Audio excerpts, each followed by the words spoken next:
Bien-aimés dans le Seigneur, bonjour. Bénissons notre Dieu pour cette nouvelle journée de vie. Seigneur notre Dieu, nous te disons merci parce que tu nous aimes. Là où nous n'avons rien fait d'extraordinaire, toi tu nous accordes encore la lumière de ce jour. Sois béni à jamais. Amen. Chers frères et sœurs dans le Seigneur, ce matin, je voudrais partager avec vous deux textes, un de l'Ancien Testament et un du Nouveau Testament. Dans l'Ancien Testament, dans le livre des Proverbes au chapitre 10, le verset 7 dit ceci. « La mémoire du juste est en bénédiction, mais le nom des méchants tombe en pourriture. » Et dans le Nouveau Testament, dans le livre des Actes des Apôtres, chapitre 10, le verset 24 dit ceci. « Car c'était un homme de bien, plein d'Esprit Saint et de foi. » Bien-aimés dans le Seigneur, le texte que nous venons de lire pour notre partage de ce jour nous porte sur l'essentiel du témoignage que nous devons avoir chacun dans notre vie par rapport ici-là à des titres que l'on pourrait chercher à obtenir ou même obtenir. Pourquoi? Parce que, voilà, dans le livre des Actes des Apôtres, il est question ici, n'est-ce pas, de ce que l'on dit de Barnabas. Barnabas était un homme de bien. C'est ce que la parole de Dieu nous fait comprendre, que c'est un homme plein de foi. Et, il est à l'inverse de Paul. Lui n'avait rien fait d'extraordinaire qui était susceptible, n'est-ce pas, de le projeter au devant de la scène. Dans le livre des Actes, 3 fois de suite, on va mentionner, n'est-ce pas, ce que Barnabas a fait. Qu'est-ce qu'il a fait? D'abord, il avait vendu, n'est-ce pas, son terrain pour financer l'œuvre de Dieu. Donc, il s'est dépossédé de ce qu'il avait pour l'œuvre de Dieu. La deuxième chose qu'il a faite, c'est qu'il s'est porté garant, n'est-ce pas, auprès des chrétiens de Jérusalem pour la conversion de Paul. Et puis enfin, il a fait une autre chose, c'est qu'il a défendu Jean-Marc et il lui a donné une seconde chance. Ça, c'est ce que la parole de Dieu nous donne comme essentiel pour Barnabas. Ce sont des actes qu'il a posés.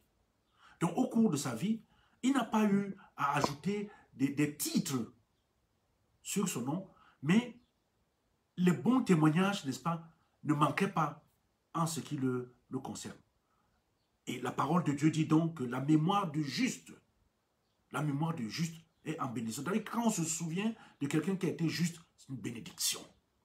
Parce qu'aux yeux de Dieu, ce n'est pas ce que la société, ce que les gens qui peuvent être à l'opposé de vous, ce n'est pas ce qu'eux ils considèrent qui est le plus important. Non.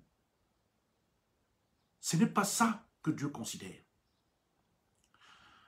Je me souviens que nous sommes à la faculté de théologie, alors un vieux pasteur se lève un jour au moment de la sortie de l'une des cuvées de la faculté, et il va dire, mais je veux vous révéler une chose, pour le moment vous ne pensez pas, mais vous allez, comme moi aussi, et comme ceux qui nous ont précédés, nous allons tous mourir les uns après les autres.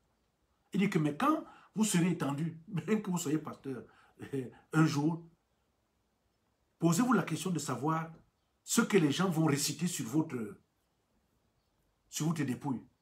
Est-ce qu'on parlera des titres de de vos diplômes que vous avez obtenus? Ou bien est-ce qu'on va parler, n'est-ce pas, les gens vont-ils se souvenir de vous par rapport au diplôme, donc des titres, ou bien par rapport à ce que vous avez fait pour eux, les bénédictions que vous avez apportées dans leur vie pendant que vous étiez là. Bien-aimés dans le Seigneur, c'est interpellateur. L'importance, n'est-ce pas, de notre position dans la vie n'est pas ce qui compte. Ce qui compte, c'est ce que nous faisons autour de nous. Les titres, c'est bien, mais entre un titre et un témoignage, il vaut mieux choisir un bon témoignage. Dans l'Ancien Testament, on parle de Jézabel. Jézabel, c'était une reine. Elle avait le titre de reine. Mais la personne qui avait le bon témoignage, c'était le prophète Élie.